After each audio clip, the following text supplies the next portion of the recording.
In the year 2020, the infectious scourge known as COVID-19 struck the mortal realm. Mortals were forced to quarantine against their will, prohibiting them from any close contact with friends and family. 6 nerds, however, devised a brilliant plan to escape the shackles of quarantine. By escaping into their own minds and descending into the world of Dungeons and Dragons. No traditional tabletop gaming here. They hopped on Zoom, focused a camera on a map, and with issues abound, set out for adventure. Fools! Did they not realize that everything in the mortal realm has a cost? For they were not permitted to record the first 3 sessions of their adventure without the purchase of Zoom Pro. The events of sessions 1, 2, and 3 must be told for the sake of all humanity. And that, viewers, is where we shall begin.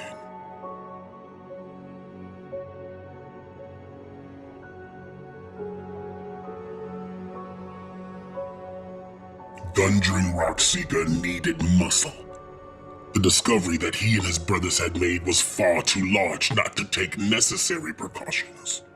With him was Sildar Hallwinter, a human who was not inexperienced in the way of the sword, but he alone would most likely not suffice. No, they needed more manpower, the kind of manpower that gold could buy. After stockpiling up on supplies, Sildar made the recommendation of stopping by the Neverwinter Mercenaries Guild. It is here that we meet our party. They had each come to Neverwinter for reasons of their own, and found themselves working at the guild for a bit of extra coin. In no particular order, they are Gibnea, a half-elf sorcerer; Noita, the gnomish dragonborn cleric; Oziar, the Aasimar paladin; Xolen, the Goliath cleric monk; and Zero, the half-elf bard.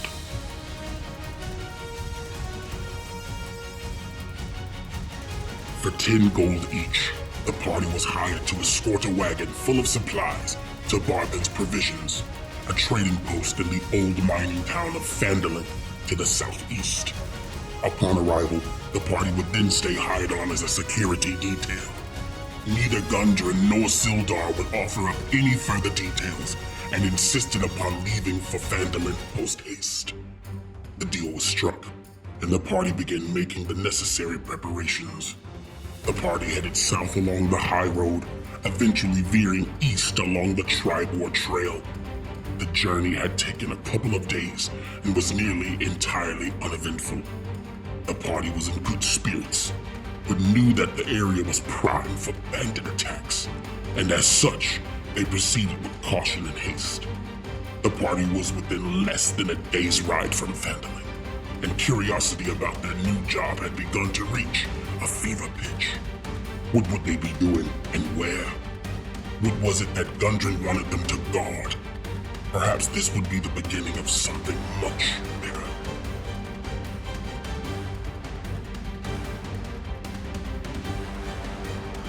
That was when they saw it.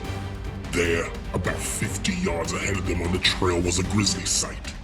What at first was difficult to make out began to shift into focus as the party approached a very grim discovery. Lying before them were the dead bodies of Gundren and Sildar's horses, their hides pierced by black feathered arrows. Puzzled and reeling at the implications of this revelation, they had little time to gather in their surroundings before the goblins attacked. The battle was fierce but swift, with the party easily dispatching their assailants.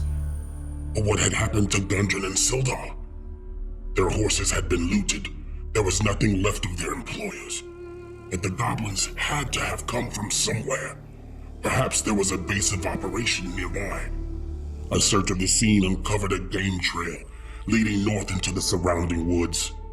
The party followed the trail, both avoiding and falling victim to a number of traps along the way, before eventually coming to the edge of the forest. Before them lay a small clearing, surrounded by a sheer cliff face and punctuated by an opening. Goblin guards stood watch over the entrance, signaling that the party had arrived at their destination.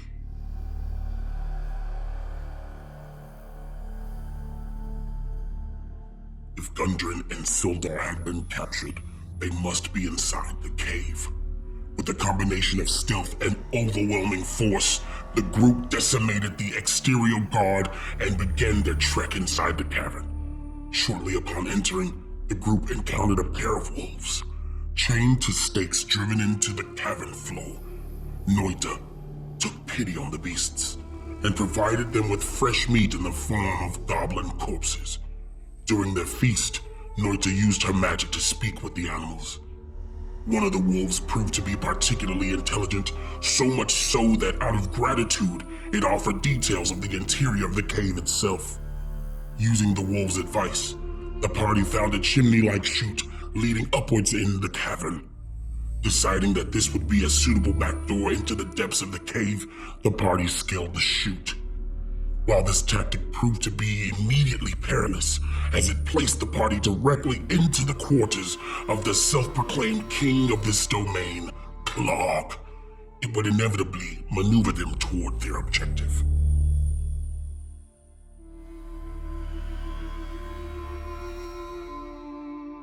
Battling through goblin and bugbear alike, the party finally found Sildar, bound and within an inch of his life.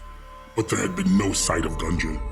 Sildar explained to the party that he overheard his captors discussing that the dwarf was to be sent north to a place called Cragmaw Castle. The castle did not appear on any map, and Sildar had not the slightest idea where to start. The party had no choice but to press on to Phandalin. As they left the cavern, Noita took a moment to free the two wolves pinned at the entrance. This act of kindness created a steadfast bond in the more clever of the two wolves, and it was thus that this boy joined the group.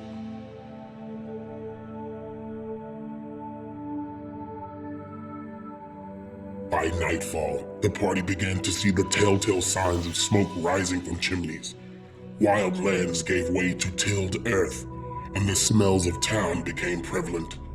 It was here that Sildar departed from the group, venturing to the townmaster's hall in order to spread the word of the goblin menace and to inform of the missing dwarf. He directed the party towards lodgings, a quaint facility known as the Stonehill Inn. There, the party rested for the night. In the morning, the group decided their first stop should be to check with Sildar and determine a plan of action. They discovered a man troubled. There was no sign of Gundren, and furthermore, no one living in the town knew anything about the whereabouts of Cragmaw Castle.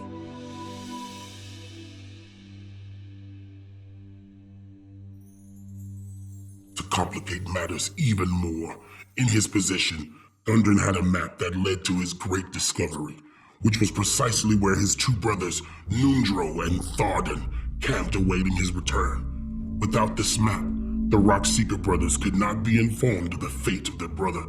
Finding Gundren would be a top priority. But Sildar had other troubles. A fellow member of the Lord's Alliance, Iarno Albrecht, had recently gone missing somewhere in the vicinity of the Tresnadar Manor, the largest building in town. According to the local townsfolk, the manor had of late come under the control of a group of ruffians calling themselves the Red Brands. This group appeared to be led by an individual referred to as Glass Staff, and had been terrorizing the town for the past 2 months. They patrolled the streets, clad in crimson cloaks, harassing townfolks and shaking down local businesses for protection. Sildar implored the party to investigate these matters, offering a sizable reward as payment. The party accepted and set out to begin their search for information on the Red Brands, Iarno Albrecht, Glassstaff, and Cragmaw Castle.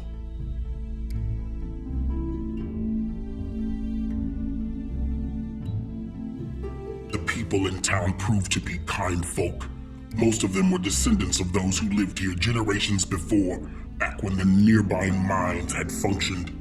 The mine had long since been lost, and the town was now a ruin of its former glory. Nevertheless, The town served as an important stop on the Tribord Trail and featured a well-stocked trader's post in the form of Barthen's provisions, as well as the more specialized Lion Shield Costa. The group made Barthen's its first stop. They delivered their wagon load of supplies, acquired their pay, and asked about the Red Brand problem in town. It seemed like Sildar was right. The Red Brands had been in town for a couple of months, and they were causing havoc everywhere they went. The same story was later repeated by Lenine Greywind, the master of the Lion Shield Costa. Their base of action was Tresnadar Manor, a massive, dilapidated mansion atop a hill overlooking the entire town. It used to belong to a would-be lord, but when the mines were lost, it fell out of repair, and no one has dwelled there since. Increasingly, it seemed like the group would have to pay the manor a visit.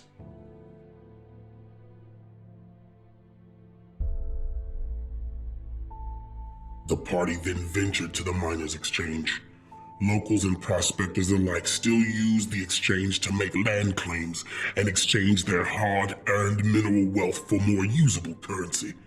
Townsfolk seemed to regard its steward, Halia Thornton, as one of the most capable and shrewd individuals around. Halia learns of the party's interest in the Red Brands and offers 100 gold if the party manages to infiltrate the manor, slay Glassstaff, and return to her any correspondence or otherwise useful information found amongst the Red Brand leaders' possessions. Having not passed up a single offer for coin thus far, the group agreed to Halia's request. Knowing well of the menace facing the town, the party left the exchange only to be immediately confronted by a group of men in crimson cloaks. Words were exchanged. The fight was brief and bloody. Having now been attacked by a group about which they had learned so much, the immediate path forward seemed clear. The Red Brands had to die.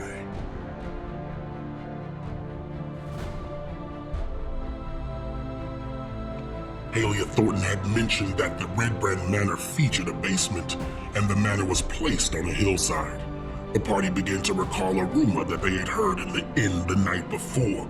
A farmer's boy had recently been chased away from the woods south of the manor, along the hillside, by a group of men in red cloaks. Eager to deliver some punishment, the group ventured to the Alderleaf farm. It is here that they find Colleen Alderleaf, a female halfling of about 45, tending her fields. She is more than happy to gossip to strangers from foreign lands and regales the party with mundane information about townsfolk and the tediousness of farm life. In the spirit of gossip, the party mentions hearing that her son had recently been chased away from the manor house. Kayleen rushes to summon her son, Carp, to validate what the travelers had heard. Carp relays his tale and agrees to escort the party to the area in question. When Carp was sure that they had reached the area in question, the party thanked the boy and sent him to return to his mother.